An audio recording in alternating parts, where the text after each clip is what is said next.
செய்ய போகிறேன்னா வெண்டைக்காய் மண்டி தான் செய்ய போகிறோம். இந்த 1/4 கிலோ வெண்டைக்காய் எடுத்து வச்சுருக்கேன். அது 4 பேருக்கு நல்லா தாராளமாக பரிமாறலாம். வாங்க அதுக்கான பொருள்லாம் பார்த்துக்கலாம். 1/4 கிலோ வெண்டைக்காய் குட்டி குட்டியாக நறுக்கி வச்சுருக்கேன். ஒரு முழு சைஸ் மாங்காய், ஒட்டு மாங்காய் எடுத்து வச்சுக்கோங்க, அப்போ தான் சூப்பராக இருக்கும். கல்லுப்பு தேவையான அளவு, ஒரு எலுமிச்சளவும் புளி ஊற எடுத்து வச்சு 3 தக்காளி நறுக்கி வச்சுக்கோங்க. வெந்தயம், சீரகம், கடுகு எல்லாம் மிக்ஸ் பண்ணி ஒரு ஸ்பூன் எடுத்து வச்சுக்கோங்க. தேவையான அளவு எண்ணெய், வெங்காயம், ஒரு வெங்காயம் ஸ்லைஸாக நறுக்கி வச்சுக்கோங்க. கருவேப்பிள்ளை 3 வரமிளகாய். அடுத்த அவ்வளோதான் கைஸ். இப்போ நம்ம எப்படி வெண்டைக்காய் மண்டி ஈஸியாக நம்ம ஒரு பொருளை வச்சு வாங்க நம்ம ரெடி பண்ணி பார்க்கலாம். வாங்க இந்த ரெசிபி எப்படி செய்ய போகணும் வீடியோக்குள்ளே போய் செஞ்சுக்கலாம். என்ன ஃப்ரெண்ட்ஸ், வெண்டைக்காய் மண்டி செய்ய போகிறோம். அவ்வளோ ஈஸியாக செஞ்சுறாங்க. ஆனால் அந்த ரெசிபியை வச்சு ஒரு பானை சோறு சாப்பிடலாம். இன்னும் அவ்வளோ சூப்பராக இருக்கும் தெரியுமா? Hi friends, welcome to spicy cooking channel. இன்றைக்கி நம்ம வீடியோவில் என்ன செய்ய போகிறோம்னா வெண்டைக்காய் மண்டி தான் ஃப்ரெண்ட்ஸ் செய்ய போகிறோம். வாங்க எப்படி செய்யலான்னு பார்க்கலாம். இப்போ நம்ம அதுக்கு தேவையான பொருள் என்னென்ன அப்படிங்கிறது ஸ்க்ரீனில் கொடுத்துருக்கோம், பார்த்து செக் பண்ணிக்கோங்க ஃப்ரெண்ட்ஸ். இப்போ வாங்க நம்ம வெண்டைக்காய் மண்டியை தாளிச்சிடலாம். இப்போ நான் ஒரு பாத்திரம் எடுத்து வச்சிருக்கேன் ஃப்ரெண்ட்ஸ். அதில் ஒரு 3 டேபிள் ஸ்பூன் வந்து ரிஃபைண்ட் ஆயில் சேர்த்துருக்கேன். ரிஃபைண்ட் ஆயில் சேர்த்ததுக்கப்புறம் நம்ம வந்து தாளிக்கிறதுக்கு வெந்தயம், சீரகம், கடுகு 3மே 1 ஸ்பூன் எடுத்துக்கோங்க. தனித்தனியாக எடுக்காமல் எல்லாத்தையும் கலந்து 1 ஸ்பூன் எடுத்துக்கோங்க.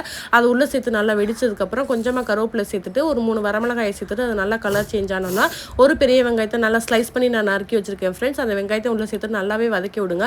வெங்காயம் வதங்குறதுக்கு ஒரு 2 நிமிஷம் ஆகும். அப்போ வெங்காயம் இன்னும் கொஞ்சம் சீக்கிரம் வதங்கணுங்கிறக்கா நான் கொஞ்சமாக உப்பு சேர்த்துருக்கேன். அதையும் சேர்த்து நல்லாவே வதக்கி விடுங்க.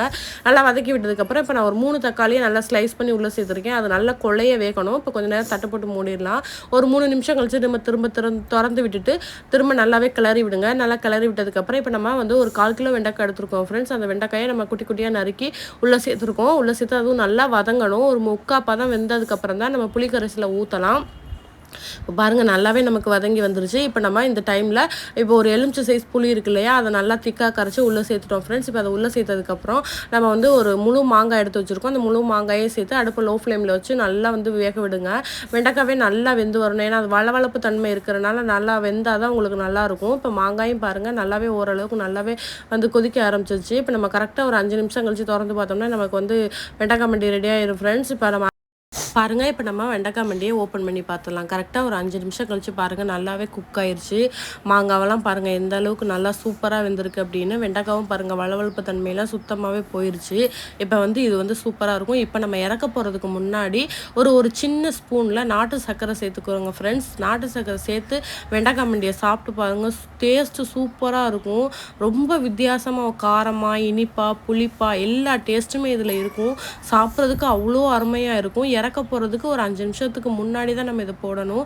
நீங்கள் போட்டு கிளறி விட்டுட்டு நீங்கள் அடுப்பை ஆஃப் பண்ணிட வேண்டியதான் கரெக்டாக இருக்கும். முன்னாடியே போட்டுறாதீங்க, அப்போ அந்த டேஸ்ட் நல்லா இருக்காது உங்களுக்கு.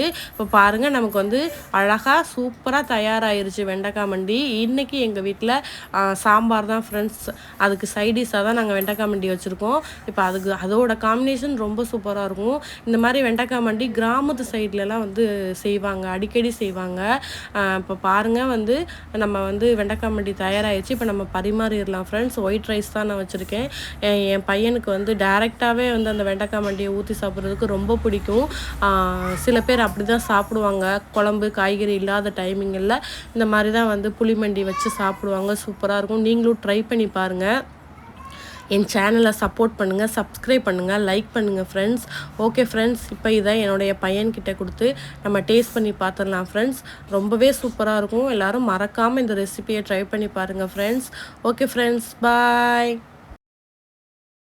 ஃப்ரெண்ட்ஸ். இப்போ நம்மளோட வெண்டைக்காய் மண்டி ரெடி. வாங்க நம்ம டேஸ்ட் பண்ணி பார்க்கலாம்.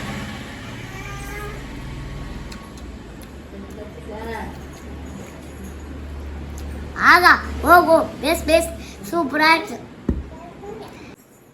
ஃப்ரெண்ட்ஸ். இப்போ நம்மளோட வெண்டைக்காய் மண்டி அருமையாக வந்திருக்கு. நீங்களும் ட்ரை பண்ணி பாருங்க. இது ரொம்ப சூப்பராக இருக்குது. எங்கள் சேனலை லைக் பண்ணுங்கள், சப்ஸ்கிரைப் பண்ணுங்கள். பாய்.